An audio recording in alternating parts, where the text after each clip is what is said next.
एक आदमी समुद्र में मछली का चारा फेंक रहा था, लेकिन अगले ही पल कुछ अनहोनी होने वाली थी। अनुभवी शिकारी क्विंट तुरंत जहाज के भीतर गया और एक बड़ा सा चारा बॉक्स निकालकर उसे तैयार करने लगा। सबसे बड़ा मछली कांटा लगाकर वह डेक पर लौटा और मार्टिन को जहाज का कंट्रोल संभालने के लिए कहा। खुद वह जहाज के आगे जाकर शार्क की हलचल देखने लगा। उसने देखा कि शार्क तेजी से उनकी ओर आ रही है।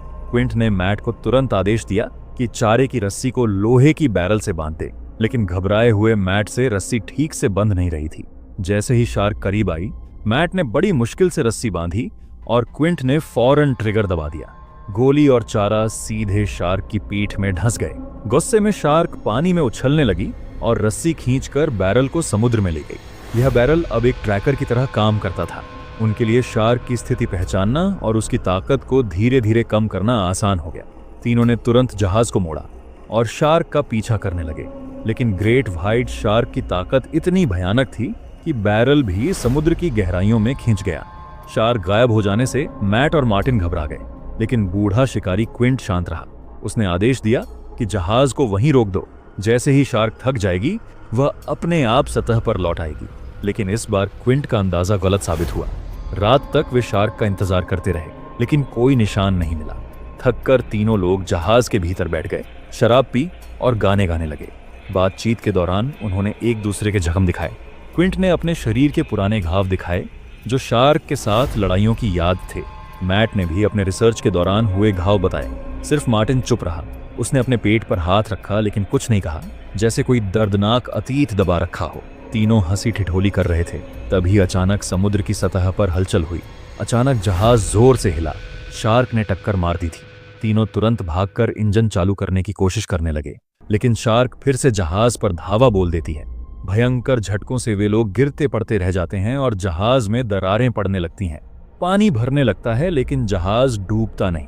क्रोधित क्विंट बंदूक लेकर डेक पर चढ़ा और शार्क पर गोलियां बरसाने लगा, मगर पानी में गोली चलाना बेकार था।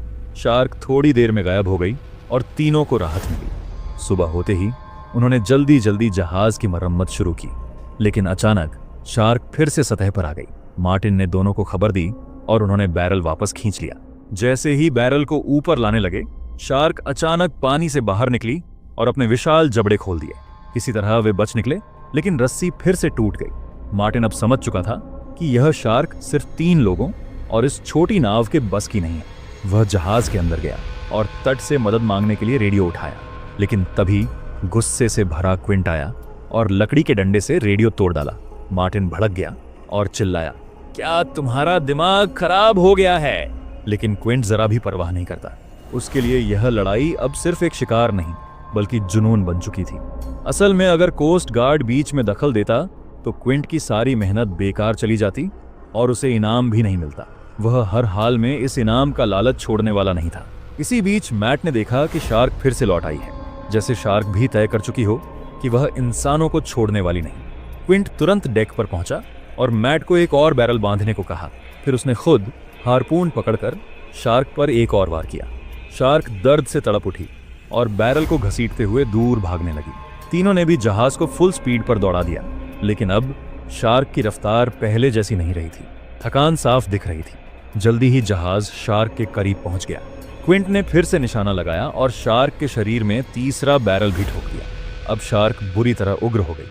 उसने पलटकर सीधा जहाज पर हमला करने की कोशिश की, लेकिन मार्टिन ने पिस्तौल से फायर किया और शार्क पीछे हट गई। कुछ देर बाद शार्क फिर से गहराई में गायब हो गई। तीनों को उम्मीद थी कि इतने बैरल अब उसे ज्यादा देर तक नीचे नहीं टिकने देंगे। उन्होंने हुक से रस्सी खींची और बैरल को जहाज से बांध दिया। लग रहा था कि अब शार्क पूरी तरह थक चुकी है, मगर तभी शार्क ने अचानक जोर लगाया। रस्सियां इतनी कस गईं कि लगभग जहाज ही उलटने लगा। मार्टिन ने तुरंत मैट को बचा लिया, वरना रस्सी उसकी गर्दन तक कस जाती। क्विंट ने इंजन चालू करके जहाज को विपरीत दिशा में दौड़ा दिया। वह चाहता था कि खींचतान से शार्क की ताकत और घटे, लेकिन समस्या और बढ़ गई। हुक ज्यादा दबाव नहीं सह पाया और टूट गया। अब शार्क बैरल के साथ फिर से गहराई में उतर गई। क्विंट को भरोसा था कि 3 बैरल उसे कभी भी डूबने नहीं देंगे, लेकिन उसकी उम्मीद पर पानी फिर गया। शार्क तीनों बैरल खींचकर फिर से सतह से गायब हो गई और अचानक जहाज के नीचे से हमला कर दिया। भयंकर टक्कर से जहाज हिल गया और पानी अंदर भरने लगा। क्विंट को समझ आ गया कि यह शार्क किसी आम शिकारी का शिकार नहीं है।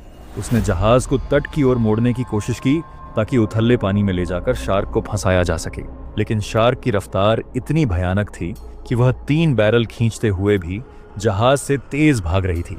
क्विंट ने इंजन पूरी ताकत से दौड़ा दिया, पर अचानक मोटर जोरों से गरजते हुए फट गई और इंजन बंद हो गया। अब जहाज पूरी तरह बेबस था। धीरे धीरे पानी अंदर भर रहा था और जहाज डूबने लगा। उसी ऊपर से रेडियो भी क्विंट ने पहले ही तोड़ दिया था। अब मदद बुलाने का कोई रास्ता नहीं था। क्विंट ने बेबस होकर लाइफ जैकेट्स निकाली और दोनों साथियों को पकड़ा दी। ऐसा लग रहा था जैसे मौत का पल अब करीब ही है। इसी दौरान क्विंट की नज़र मैट के लाए हुए कुछ उपकरणों पर पड़ी। उसने पूछा, ये क्या है? मैट ने बताया, ये खास इंजेक्टर हैं, इनमें ज़रो है। अगर शार्क करीब आ जाए तो मैं इसे उसके शरीर में उतार सकता हूँ और फिर वो सूरज नहीं देख पाएगी।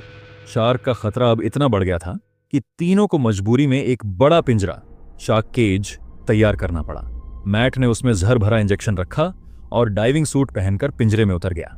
उसका इरादा था कि शार्क पास आते ही वो इंजेक्शन उसके शरीर में उतार देगा, लेकिन जैसे ही पिंजरा कुछ गहराई तक पहुंचा, शार्क ने उसका पीछा करना शुरू कर दिया। पहले तो वह चारों ओर घूमती रही जैसे शिकार को परख रही, फिर अचानक पीछे से हमला कर दिया। मैट का इंजेक्शन हाथ से छूट गया और गहराई में डूब गया। पिंजरा भी शार्क की टक्कर से बुरी तरह हिल गया। मैट ने जैसे तैसे खुद को बचाया और पिंजरे से निकलकर पास की चट्टानों के बीच छुप गया। वह सतह पर लौटने की हिम्मत नहीं कर पाया क्योंकि शार्क अभी भी पास मंडरा रही थी।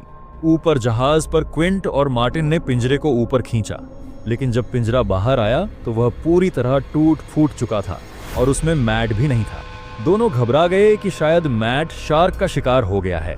उसी वक्त शार्क अचानक समुंदर से उछलकर जहाज पर टूट पड़ी।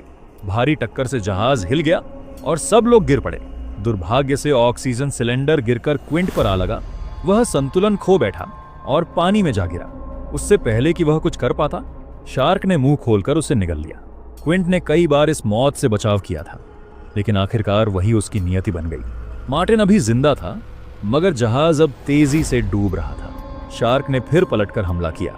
आखिरी कोशिश में मार्टिन ने एक ऑक्सीजन सिलेंडर उठाकर शार्क के मुंह में फेंक दिया। शार्क उसे चबाने की कोशिश कर ही रही थी कि मार्टिन ने ऊंचाई पर चढ़कर राइफल से निशाना लगाया। कई गोलियां बेकार गईं, लेकिन फिर उसने सही जगह लक्ष्य किया, सीधा सिलेंडर पर। भयानक धमाके के साथ शार्क का सिर उड़ गया। समुंदर खून से लाल हो गया और आखिरकार वह समुद्री दानव हमेशा के लिए खत्म हो गया।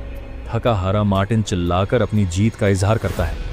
तभी गहराई से मैट भी ऊपर आ जाता है। दोनों एक दूसरे को देखकर राहत की सांस लेते हैं। दुर्भाग्य से क्विंट की बलि इस लड़ाई में हो चुकी थी, लेकिन कम से कम शहर अब उस शैतानी शार्क से हमेशा के लिए आजाद हो गया। दोनों बचे हुए साथी बैरल पकड़कर धीरे धीरे किनारे की ओर तैरने लगे और इस तरह ये डरावनी जंग खत्म हुई। ऐसी ही रोमांचक और डरावनी कहानियों के लिए चैनल को अभी सब्सक्राइब करो और वीडियो को लाइक शेयर करना मत भूलना।